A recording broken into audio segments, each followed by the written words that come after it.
Bismillahirrahmanirrahim. Assalamualaikum warahmatullahi wabarakatuh. Alhamdulillahi nahmaduhu wa nasta'inuhu wa nastaghfiruh wa na'udzu billahi min sururi anfusina wa min sayyiati a'malina may yahdihillahu fala mudhillalah wa may yudlil fala hadiyalah. Asyhadu an la ilaha illallah wahdahu la syarikalah wa asyhadu anna Muhammadan abduhu wa rasuluh. Nikah, cerai. Nikah, cerai. Apa sih yang namanya nikah? Menyatukan dua orang yang berbeda jenis kelamin. Laki-laki dan perempuan disatukan dalam satu wadah yang disebut dengan pernikahan. Itu nikah. Yang namanya nikah rukunnya ada 5. Pengantin laki, pengantin perempuan, wali di pihak perempuan, 2 orang saksi adil, ijab qabul. Kalau 5-5-nya ada, pernikahan sah. Hukum nikah ada 5. Yang pertama, hukum nikah itu adalah wajib. Bagi laki-laki yang duitnya sudah cukup buat memberikan makan kepada istrinya, nafsu birahinya besar, kalau dia tidak menikah khawatir terjatuh kepada perbuatan zina, wajib. 2 sunat. Laki-laki tadi penghasilannya sudah banyak, duitnya sudah cukup, tapi dia masih bisa mengendalikan hawa nafsunya untuk melakukan zina, dia bisa menahan dirinya, sunat. Yang ketiga, mubah. Hukum pernikahan adalah mubah. Yang keempat adalah makruh. Laki-laki yang tidak punya penghasilan, dia menikahi seorang perempuan, mau dikasih makan apa istrinya? Makan cinta. Yang kelima, pernikahan hukumnya haram. Kalau ada laki-laki menikahi perempuan, niatnya untuk menyakiti hati perempuan. Nikah. Ternyata ada yang nikah, ada yang cerai.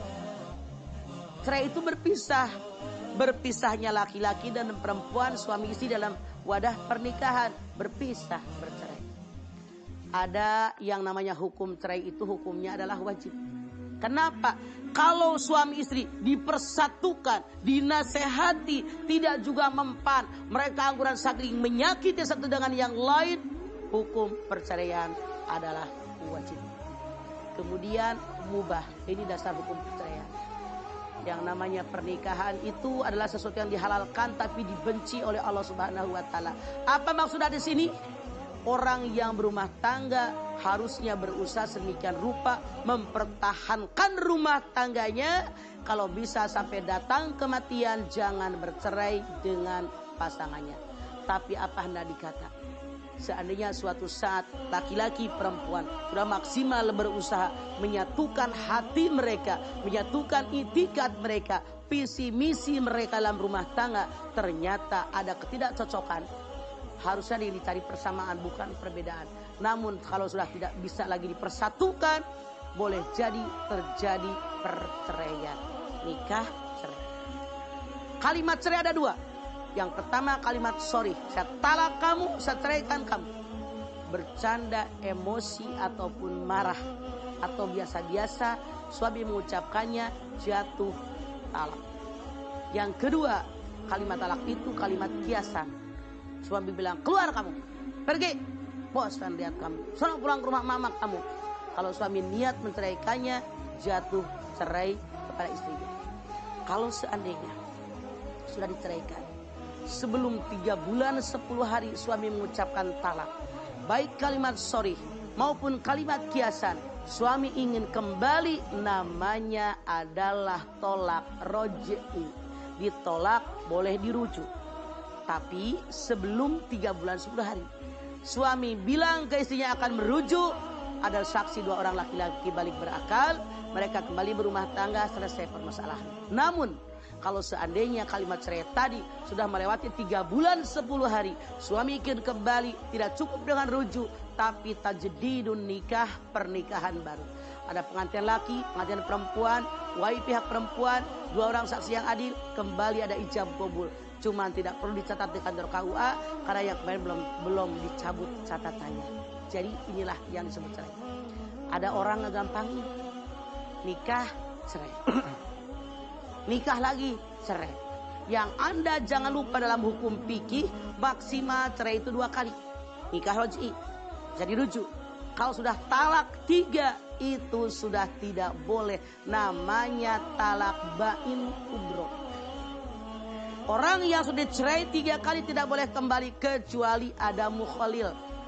Mukhalil itu seorang laki-laki yang menikahi mantan istrinya tadi tanpa direkayasa. Mereka sudah berumah tangga sekian lama, ada masalah, mereka bercerai, habis masa iddah, baru boleh menikah dengan laki-laki yang pertama, bukan rekayasa. Misalnya, lu kawin ya sama mantan bini gue ya, seperempat jam aja, jangan lu apa-apain, ceraiin lagi ya. Misalnya ini nggak boleh, itu rekayasa.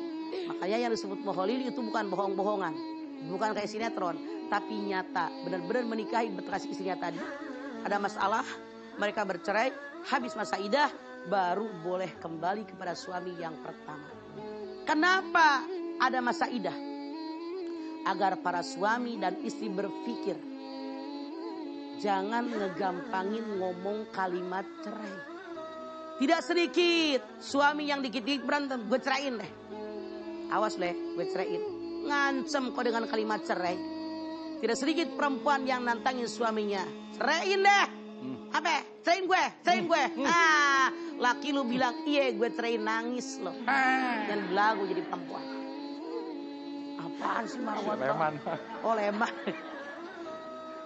Nikah lagi, cerai lagi. Nikah lagi, cerai lagi. Kadang-kadang ada laki-laki yang gampang.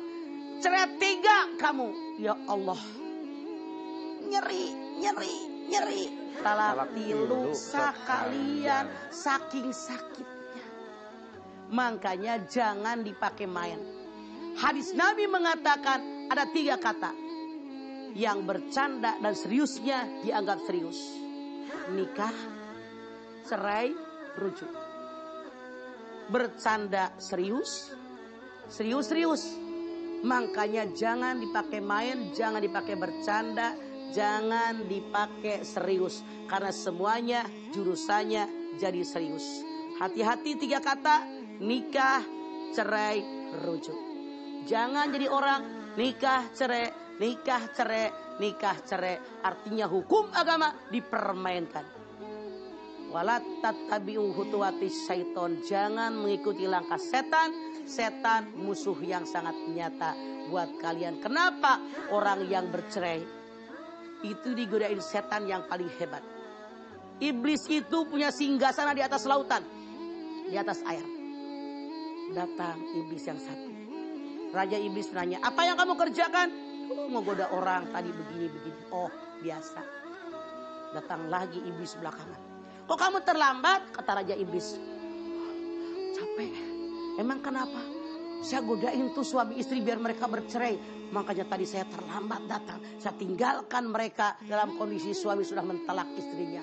Surak raja iblis, kamu adalah iblis yang paling hebat. Jadi Anda ketika berumah tangga, siap mental lahir maupun batin, jangan sampai tergoda oleh iblis yang diberikan hadiah terbesar oleh raja iblis, yaitu yang mencerai berikan rumah tangga kita.